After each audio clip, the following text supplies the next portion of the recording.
የሰማነውን ነገር ማን አምኗል? የእግዚአብሔር ክንድ ለማን ተገልጧል? በፊቱ እንደ ቡቃያ ከደረቅም መሬት እንደ ሥር አድጓል። ባየነውም ጊዜ ልንወደው አልቻለም። መልክና ውበት ደምግባት የለውም። የተናቀ ነው ከሰውም የተጠላ የሕማም ሰው በደዌ የተመታ ከዓመፀኞችም ጋር ተቆጥሯል። እንደ ወንጀለኛ ታይቷል። የብዙ ሰዎችን ኃጢአት ተሸከመ። ስለ ዓመፀኞችም ማለደ። የሰማነው ነገር ማኗል? የእግዚአብሔር ክንድ ለማን ተገልጧል? በፊቱ እንደ ቡቃያ ከደረቅም መሬት እንደ ሥር አድጓል። ሰውም ፊቱን እንደሚሰውርበት የተናቀ ነው።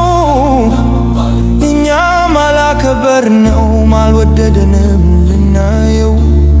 እሱ ግን በእውነት ደዌያችንን ተቀበለ፣ ሕመማችንን ወሰደ፣ ሸክማችንን አቃለለ። ስለ መተላለፋችን ቆሰለ፣ ስለ በደላችንም ደቀቀ። የደህንነታችንም ተግሣጽ በእርሱ ላይ ነበረ። በእርሱም ቁስል እኛ ተፈወስን። የሰማነው ነገር ማን አምኗል? የእግዚአብሔር ክንድ ለማን ተገልጧል?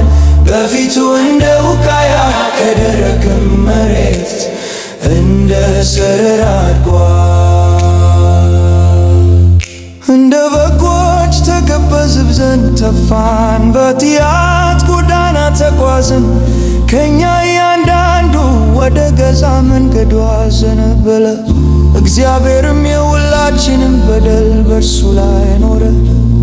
ተጨነቀ፣ ተሰቃየ፣ አፉንም አልከፈተም። በአፉም ተንኮል አልተገኘበትም። ለመታረድ እንደሚነዳ ጠቦት በሸላቶቹም ፊት ዝም አለ። እኛን ሊያድን ስለወደደ በእውነት ደዌያችንን ተቀበለ። በማስጨነቅና በፍርድ ተወሰደ። ስለ ሕዝብ ኃጢአት ተመቶ ከሕያዋን ምድር ተወገደ። እስቲ ማን ነው ከትውልዱ ይህን ያስተዋለ? ከክፉዎች ጋር መቃብሩ እንደሆነ የሰማነው ነገር ማን አውቋል? የእግዚአብሔር ክንድ ለማን ተገልጧል?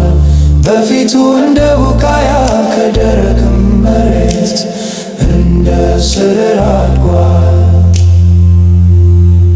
እግዚአብሔርም በደዌ ያድቀው ዘንድ ፈቀደ። ነፍሱን ስለ ኃጢአት መሥዋዕት አደረገ። በእርግጥ ዘሩን ያያል፣ ዕድሜውም ይረዝማል። የእግዚአብሔርን ፈቃድ በበጉ ይከናወናል። ከነፍሱ ድካም ብርሃን ያያል፣ ደስም ይለዋል። በእውቀቱ ብዙ ሰዎችን ያጸድቃል፣ ኃጢአታቸውን ይሸከማል። ስለዚህ እርሱ ብዙዎችን ይወርሳል። ነፍሱን ለሞት አሳልፎ ሰጥቷልና ከኃያላንም ጋር ምርኮን ይከፋፈላል። አሜን።